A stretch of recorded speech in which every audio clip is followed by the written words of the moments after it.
Good morning to all of you. In the last class, we have discussed about the basic property of an electric charge, which are additivity of charge. The first one property of the basic electric charge is one additivity of charge. Additivity of electric charge. Second property, which we have already discussed, is that quantization of charge. Quantization of electric charge. And third basic property of electric charge, which we have already discussed, is that conservation of charge. Conservation of an electric charge. Now, today we are going to discuss the fourth basic property of an electric charge, which is additivity, quantization, conservation, invariance of charge. Invariance of electric charge. Okay. What is the meaning of invariance of electric charge? The word invariance define that when any body, any particle is moving in a space, then its electric charge is invary. That means invariance. What is the meaning of invariance of electric charge? The charge on any body,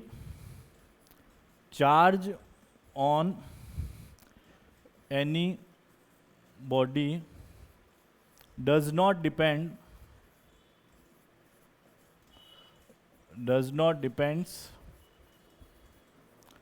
on its velocity. Okay. So what is the physical meaning of invariance of electric charge? Invariance of electric charge states that the charge on any body or particle does not depend on its velocity. That means the quantity of charge is always remains constant. Okay. Whereas हम यहाँ पर क्या कर रहे हैं, हम यहाँ पर जो इलेक्ट्रिक चार्ज को कंपेयर कर रहे हैं मास के साथ. ठीक है ना. अगर कोई भी पार्टिकल है, सपोज कोई भी पार्टिकल है जिसका मास है मास है m, और उस पर चार्ज का जो अमाउंट है वो है q. ठीक है ना. तो जब वो पार्टिकल लाइट की स्पीड से हायर स्पीड पर क्या करता है, मूव करता है, तो उसका जो मास है वो मास इंक्रीज होता है. But the amount of charge, उस पर जो जितना चार्ज है वो ऑलवेज क्या रहता है, रिमेन्स रहता है. ठीक है ना. तो ये जो इंक्रीज इन मास है विद वेलोसिटी, इसका हम एक फॉर्मूला बनाते हैं जो कि आइंस्टीन की स्पेशल थ्योरी ऑफ रिलेटिविटी से निकाला गया है. और वो फॉर्मूला आता है हमारे पास, m is equal to m not square root 1 minus v square upon c square. Okay. 1 minus v square upon c square, where m is equal to the mass of any particle which is moving with a velocity v. Okay. And m naught is a rest mass. जब वो particle किसी certain point पर क्या था, rest में था, उसके पास कोई वेलोसिटी नहीं थी, तब उसका जो मास था वो था m नॉट. मतलब कि रेस्ट मास, v इसकी वेलोसिटी है पार्टिकल की, and c is a speed of light, जो कि क्या होती है 3 × 10⁸ मीटर अपॉन सेकेंड. तो यहाँ पर देखो, जो जब चार्ज मूव करता है, तो जब चार्ज मोशन में होता है तब उसका मास है वो इंक्रीज हो रहा है. ठीक है ना. तो बट जो अमाउंट ऑफ चार्ज है q, वो ऑलवेज क्या रहता है, रिमेन्स कांस्टेंट. ठीक है ना. तो कहने का मतलब ये हुआ, इनवेरिएंस ऑफ इलेक्ट्रिक चार्ज में हम दो प्रॉपर्टी, किसी भी पार्टिकल की या किसी भी बॉडी की दो प्रॉपर्टी को कंपेयर कर रहे हैं, और वो दो प्रॉपर्टीज क्या है, मास और चार्ज. ठीक है ना. दैट मीन्स मास तो वेरी करता है वेलोसिटी के साथ, but charge, the amount of charge on any body और particle does not depends on its velocity. इसलिए हमने इस पॉइंट का नाम क्या रखा है, इनवेरिएंस ऑफ इलेक्ट्रिक चार्ज. ठीक है ना. तो अब हमारा नेक्स्ट टॉपिक क्या बनता है कि हम बेसिक जो यूनिट है किसी भी पार्टिकल, किसी भी बॉडी की, जो दो बेसिक प्रॉपर्टी है मास और इलेक्ट्रिक चार्ज, उसको हम कंपेयर करना चाह रहे हैं. तो उसको हम कंपेयर करते हैं. तो अगर हम एक टेबल बनाते हैं, comparison comparison between mass and charge, comparison between mass and charge, ठीक है। तो एक तरफ हम ले लेते हैं चार्ज, इलेक्ट्रिक चार्ज, और दूसरी तरफ ले लेते हैं हम मास, ठीक है। तो क्या क्या डिफरेंस आएगा इनमें, देखो सबसे पहला मास, सबसे पहले मास की बात करते हैं, तो इट इज ऑलवेज पॉजिटिव, ठीक है ना। दैट मीन्स मास कभी भी नेगेटिव में नहीं होता, ठीक है ना। तो it is always positive, it is always positive. But charge हमने पढ़ा है कि चार्ज पॉजिटिव भी हो सकता है, नेगेटिव भी हो सकता है। तो इट मे बी पॉजिटिव और नेगेटिव, ठीक है ना। ये पॉजिटिव भी हो सकता है और नेगेटिव भी हो सकता है। थर्ड, सेकंड, जो मासेस के कारण जो ग्रेविटेशनल फोर्स आता है, हमें ये पता है कि जब बॉडी के अंदर क्या है, कुछ सर्टेन मास है, तो उस सर्टेन मास के कारण दो बॉडी एक दूसरे पर क्या लगाती है, एक फोर्स अप्लाई करती है, और उस फोर्स का हमने नाम दिया था ग्रेविटेशनल फोर्स। और मासेस के कारण जो वो ग्रेविटेशनल फोर्स जो प्रोड्यूस हो रहा है वो ऑलवेज क्या होता है, अट्रैक्टिव इन नेचर, ठीक है ना। तो due to the mass, due to masses, force of gravitation, force of gravitation is always attractive in nature, ठीक है। बट चार्ज के केस में हमने क्या पढ़ा था, चार्ज के केस में हमने पढ़ा था कि अगर दो सिमिलर चार्ज है, पॉजिटिव पॉजिटिव, नेगेटिव नेगेटिव, तो वो एक दूसरे को क्या करेंगे, रिपेल करेंगे। वेयर अनलाइक चार्जेस, पॉजिटिव और नेगेटिव चार्ज एक दूसरे को क्या करता है, अट्रैक्ट। तो force due two charges, force due two charges may be attractive, may be attractive or repulsive in nature, repulsive in nature, ठीक है ना। तो ये दो बेसिक हमारे पास क्या हो गई, हमने इन डिफरेंस देख लिया। तीसरा डिफरेंस देखते हैं, चार्ज का हमने क्वांटाइजेशन पढ़ा था। चार्ज के क्वांटाइजेशन में हमने क्या पढ़ा था कि जो चार्ज का क्वांटाइजेशन और एक कंजर्वेशन ऑफ चार्ज, इसमें हमने क्या पढ़ा था कि चार्ज ऑलवेज क्या रहता है, कंजर्व्ड रहता है। तो इट इज कंजर्व्ड क्वांटिटी, ये क्या है, कंजर्व्ड क्वांटिटी है। वेयर एज जो मास है, वो मास हमने एक फॉर्मूला पढ़ा था, आपने ये पढ़ा होगा, E is equal to mc square. तो ये E equal to mc square formula क्या कहता है कि mass is converted into the energy and energy is also converted into the mass, ठीक है ना। दैट मीन्स मास और एनर्जी एक दूसरे से क्या है, रिलेटेड है। तो हम यहाँ पर क्या कहेंगे, मास जो है वो कंजर्व्ड नहीं है, मास इज कन्वर्टेड into energy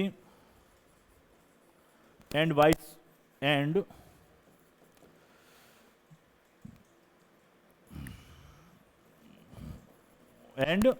इसका ऑपोजिट भी पॉसिबल है, मतलब कि एनर्जी किस में कन्वर्ट हो सकती है, मास में। That means vice versa. Okay, तो ये तीन बेसिक डिफरेंस हैं। और हम क्या डिफरेंस बना सकते हैं, और हम डिफरेंस बना सकते हैं जैसे ये हमने कह दिया कि ये ऑलवेज पॉजिटिव है, ये पॉजिटिव नेगेटिव बोथ हो सकता है।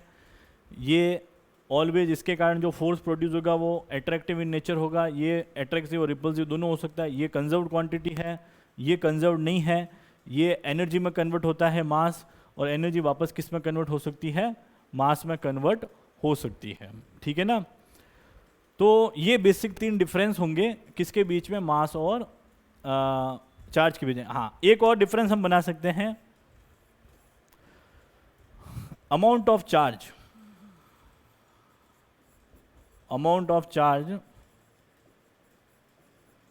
does not depends on velocity,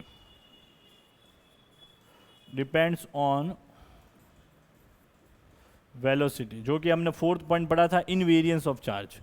but mass क्या करता है, वेरी करता है, इट इंक्रीज विथ वेलोसिटी। ये वेलोसिटी के साथ में क्या होता है, इंक्रीज होता है। और कितने अमाउंट में होता है, ये इस फॉर्मूले से हम देंगे, m0 upon square root 1 minus v square upon c square. Okay, where m is a mass when the charge particle in motion, m0 is a rest mass of a particle, and v is the velocity and c is the speed of light। तो ये हमारे पास comparison होता है कि मास और charge के बीच में, मास और चार्ज में बेसिक क्या डिफरेंस है, ठीक है ना। तो इसके आगे हमारा जो ये चैप्टर है, electric field and electric charge, ये इसका जो बेसिक पोर्शन है, मतलब जो हम फॉर्मूला डिराइव करने जा रहे हैं, उस फॉर्मूला बेसिस पे अब ये पूरा चैप्टर चलेगा। और वो फॉर्मूला हमारा क्या है, कूलम्ब्स लॉ। वो है हमारा कूलम्ब्स लॉ।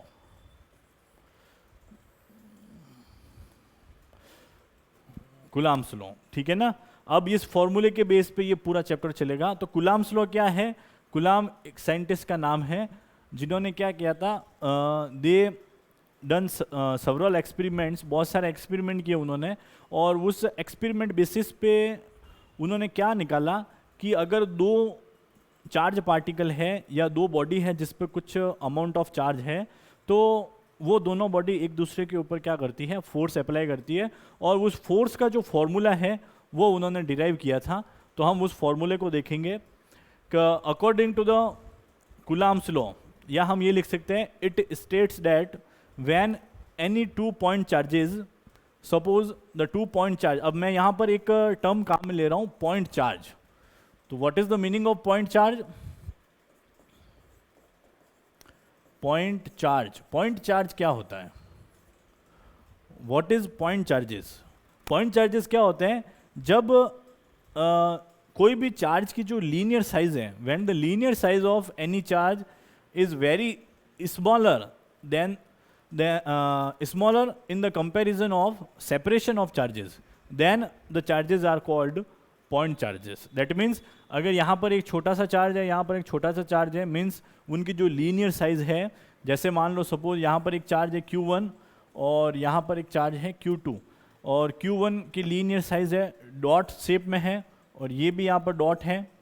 तो चार्ज का जो लीनियर साइज है, वो लीनियर साइज मतलब कि इसकी जो विड्थ है या इसकी जो लेंथ है, वो इन दोनों चार्जेस के बीच में जो सेपरेशन है, ये इस सेपरेशन के कंपेयर में क्या है, इनकी लीनियर साइज क्या है, नेग्लिजिबल है।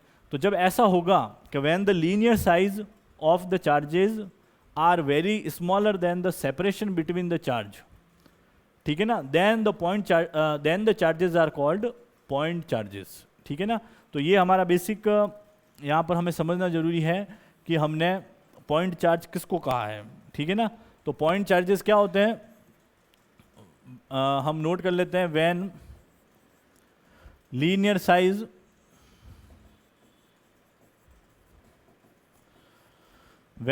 Size of charges are very smaller than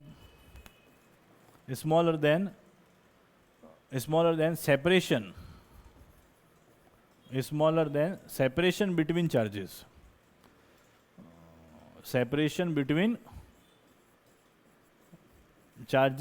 then they are called then they are called point charges. Then they are called point charges. ठीक है ना?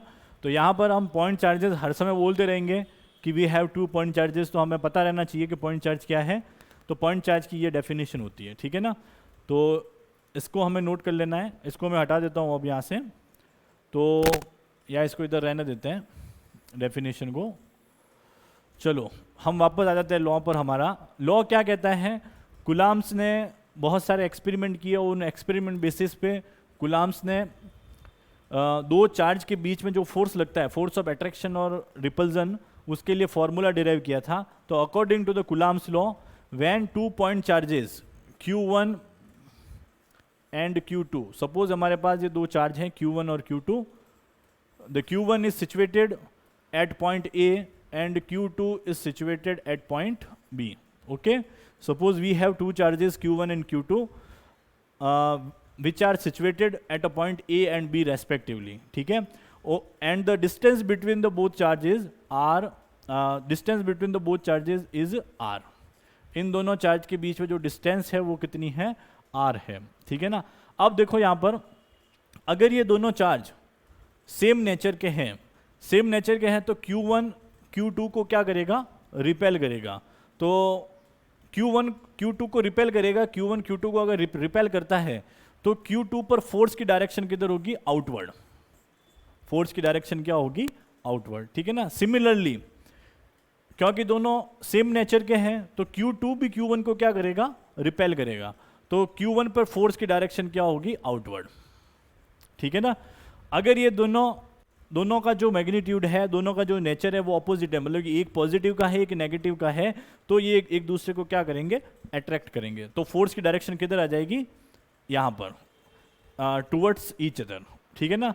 तो अभी हम ये सिंपल केस ले लेते हैं कि the two positive charges Q1 and Q2 are separated by the distance R and situated at a point A and B respectively. Okay, then the force of repulsion between the both charges, ये जो force of repulsion जिसको हमने F से यहाँ पर denote किया है, the force of repulsion between the both charges is directly proportional to the product of magnitude of both charges. दोनों के चार्ज के मैग्नीट्यूड के प्रोडक्ट की क्या होता है? प्रोपोर्शनल होता है. ये हमारी बनेगी इक्वेशन नंबर 1. और कुलाम्स लॉ क्या कहता है? The force between the two charges is inversely proportional to the square of distance between the both charges. ठीक है ना? That means F is proportional to 1/r square. अब हम क्या करेंगे? कंबाइनिंग बोथ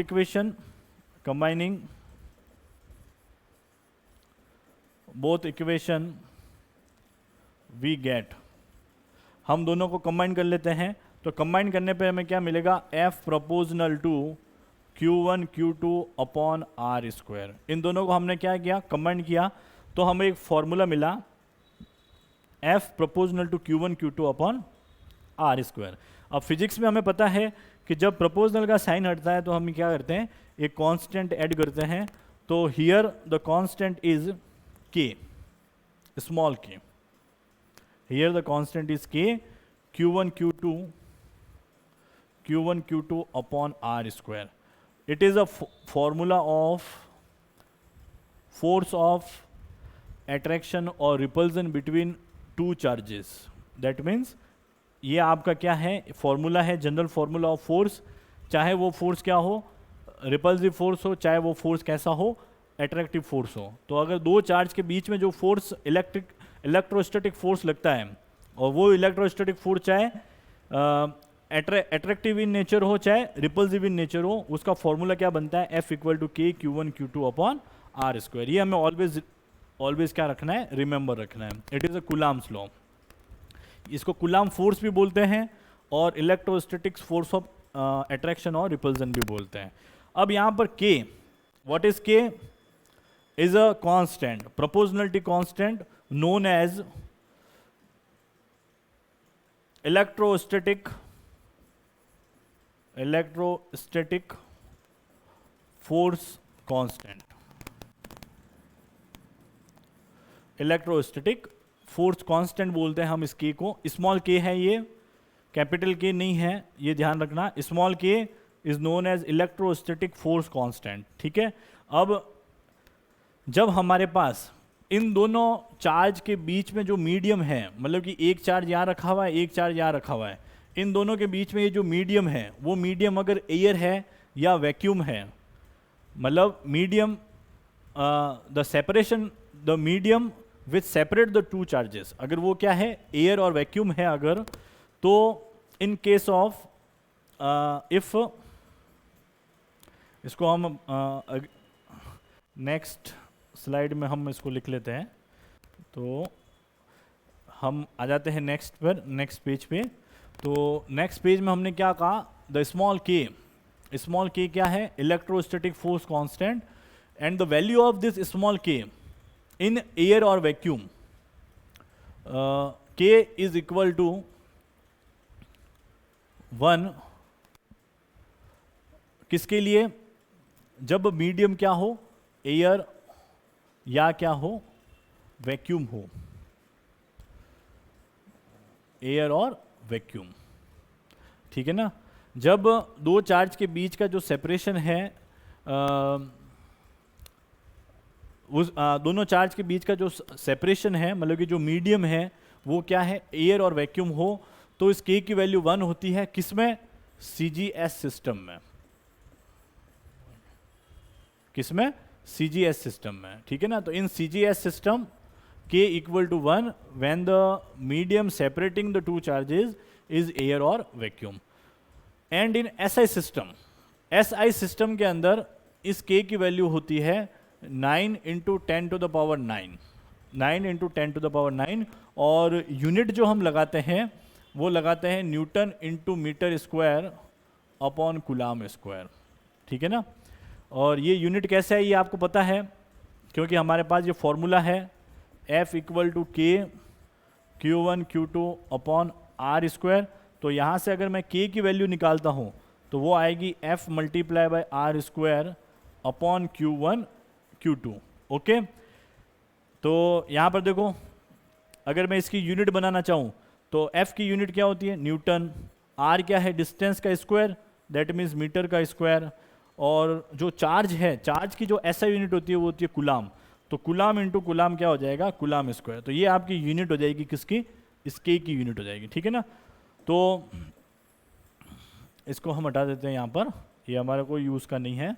तो K is a electrostatic force constant जिसकी CGS system के अंदर वैल्यू होती है 1 अगर मीडियम एयर और वैक्यूम हो, और अगर मीडियम एयर वैक्यूम ही हो बट SI यूनिट के अंदर हम इसको रिप्रेजेंट करें तो K की वैल्यू हम क्या लिखेंगे, 9 × 10 to the power 9, ओके। तो ये हमें ध्यान रखना है। नाउ ये जो K है ये एक कांस्टेंट है, इसकी एक और वैल्यू होती है also K is equal to होता है 1/4 pi epsilon naught, 1/4 pi epsilon naught, ये K की वैल्यू होती है। इसको भी हमें याद रखना है क्योंकि ये आगे जो फॉर्मूले हैं उन फॉर्मूलेज में काम आएगी कोई भी क्वेश्चंस को सॉल्व करने के लिए। अब small k equal to 1/4 pi epsilon naught, where epsilon naught जो है ये भी एक कांस्टेंट है, it is also an constant, और इसको हम बोलते हैं एब्सोल्यूट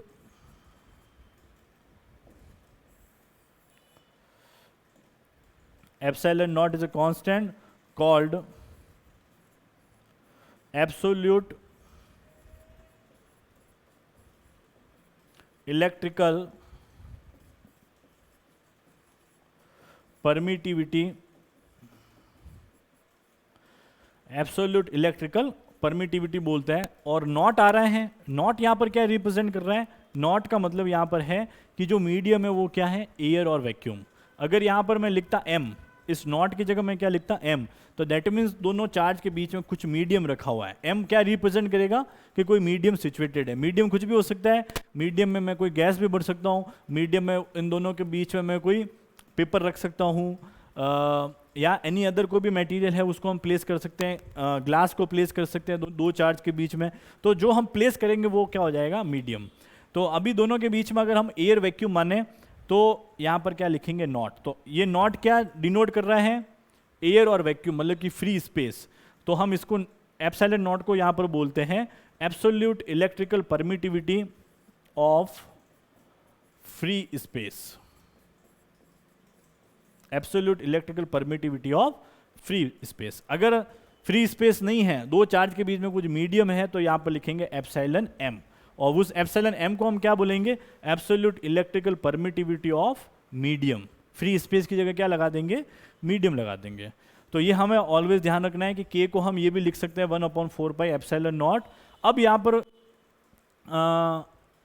कुछ बच्चों को ये डाउट होता है कि सर ये भी कांस्टेंट है, ये भी कांस्टेंट है, ठीक है, तो सर इस एप्सिलॉन नॉट का क्या सिग्निफिकेंस है, ये एप्सिलॉन नॉट क्या डिनोट कर रहा है, एब्सोल्यूट इलेक्ट्रिकल परमिटिविटी क्या होता है। एब्सोल्यूट इलेक्ट्रिकल परमिटिविटी क्या है, absolute electrical permittivity is a property of a medium which allow, कोई भी दो चार्ज है उसके बीच में जो मीडियम है उसकी प्रॉपर्टी है कि वो इलेक्ट्रिक फोर्स को या कितने लेवल तक इलेक्ट्रिक बिहेवियर को शो करेगी, उसको हम क्या बोलेंगे, परमिटिविटी। देखो परमिटिविटी मीन्स यहाँ पर परमिशन से है कि वो कितनी इलेक्ट्रिकल परमिशन को अलाउ करता है मीडियम, तो इसीलिए हमने इसका क्या नाम दिया, इलेक्ट्रिकल परमिटिविटी। ओके, तो इलेक्ट्रिकल परमिटिविटी क्या है, इलेक्ट्रिकल परमिटिविटी, ये इलेक्ट्रिकल परमिटिविटी क्या है, प्रॉपर्टी है, property of medium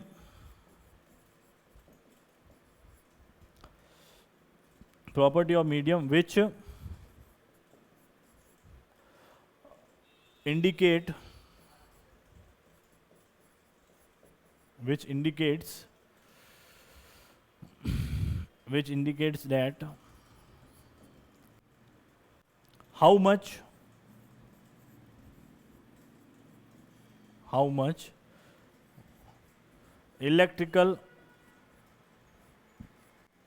electrical behavior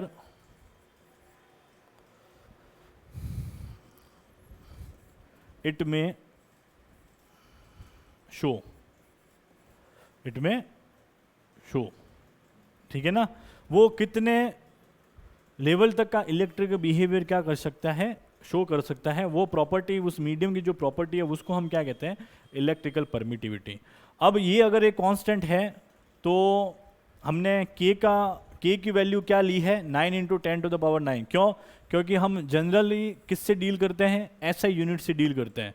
तो अगर मैं यहाँ पर इस के की जगह 9 × 10⁻⁹ is equal to 1/4 pi epsilon naught लिखता हूँ, तो यहाँ से अगर एप्सिलॉन नॉट की वैल्यू निकालें तो क्या आएगी, 1/4 multiply by pi 3.14 multiply by 9 × 10⁻⁹। इस के को हम इधर लेंगे आएंगे और एप्सिलॉन नॉट को इधर ले लिया। तो जब हम इसको सॉल्व आउट करते हैं तो इसको सॉल्व आउट करने पर हमें जो एप्सिलॉन नॉट की जो वैल्यू मिलती है वो क्या मिलती है, 8.85 × 10⁻⁻12।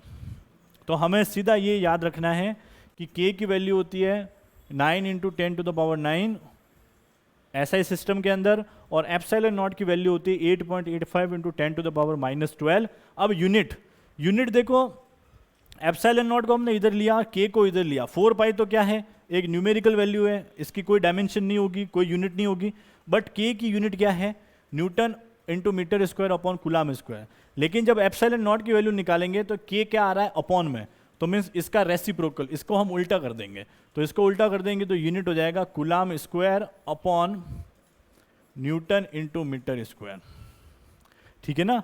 तो ये वैल्यू हम आपको ऑलवेज ध्यान रखनी है, दो वैल्यू, के की वैल्यू होती है 9 × 10⁻⁹, वेयर एप्सिलॉन नॉट की वैल्यू क्या होती है, 8.85 × 10⁻⁻12 coulomb square upon newton × metre square, ठीक है ना। तो ये आपके हो जाएगा कूलाम्स लॉ, और कूलाम्स लॉ में जो कांस्टेंट हमने लिया है इलेक्ट्रोस्टैटिक फोर्स कांस्टेंट, उसकी वैल्यू क्या क्या हम रखते हैं, ठीक है ना। नेक्स्ट हम आते हैं ऐसा यूनिट ऑफ चार्ज पर, ऐसे यूनिट ऑफ, या हम सिंपल सा ये ले लेते हैं क्योंकि हम जितनी भी चार्ज की यूनिट है उन सबको यहाँ पर समझा देते हैं एक साथ में, जिससे हमें कोई डिफ़िकल्टी नहीं आए बाद में। तो unit of charge, unit of electric charge, ठीक है ना, यूनिट ऑफ इलेक्ट्रिक चार्ज। तो एसआई सिस्टम के अंदर एसआई यूनिट, एसआई यूनिट जो होती है वो क्या होती है, coulombs. SI unit is coulomb, और सिंपली हम क्या लिखते हैं, सी। अगर जैसे हमारे पास कोई पार्टिकल है, उस पर चार्ज है मान लो 2 कूलाम, तो उसको हम क्या लिखेंगे, 2c। 2 माइक्रो कूलाम, तो उसको लिखेंगे 2 म्यू सी, ठीक है ना। तो इस तरीके से, तो ऐसे यूनिट ऑफ चार्ज क्या होता है, कूलाम्स, और सिंपली किससे लिखते हैं, सी से। Okay, CGS unit, CGS unit of जो चार्ज की होती है, इलेक्ट्रिक चार्ज की, वो होती है स्टेट कूलाम। स्टेट कूलाम, और इस स्टेट कूलाम को हम बोलते हैं electro static unit of charge.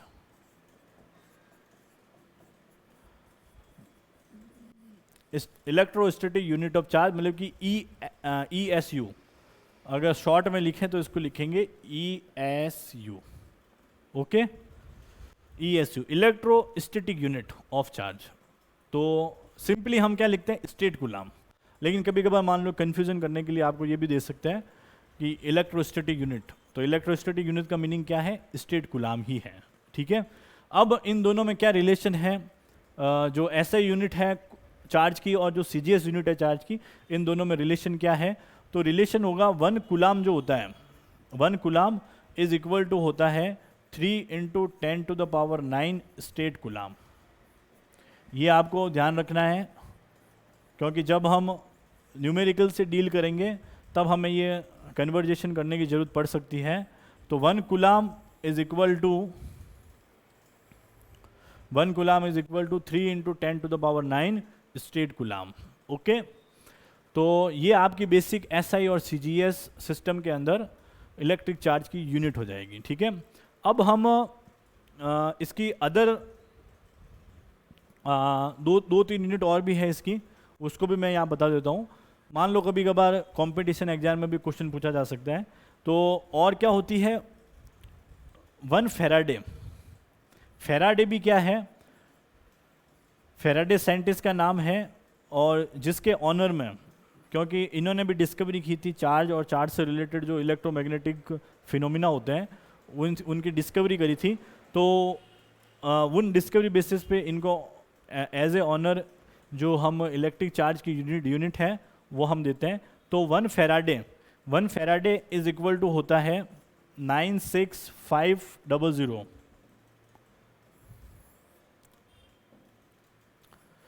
96500 coulomb. तो ये भी हमें ध्यान रखना है। एक और यूनिट होती है चार्ज की जिसको हम बोलते हैं इलेक्ट्रोमैग्नेटिक यूनिट ऑफ चार्ज। ये है इलेक्ट्रोस्टैटिक यूनिट ऑफ चार्ज, और इसको हम बोलते हैं EMU। EMU इलेक्ट्रोमैग्नेटिक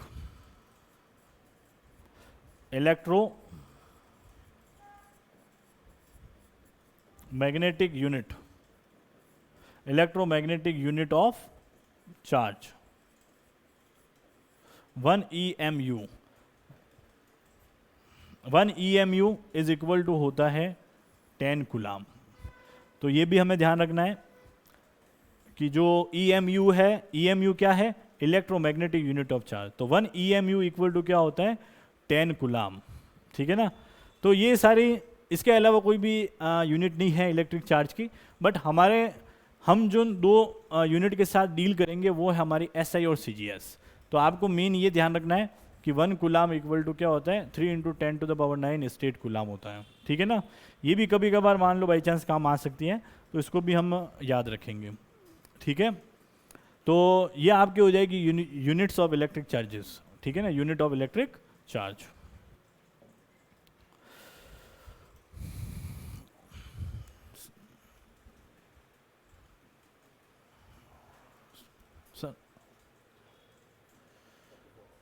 34 आगे करूं, आगे टॉपिक बड़ा है।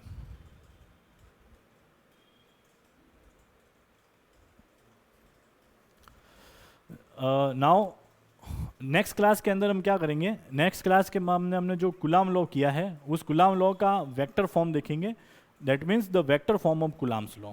Okay, thank you.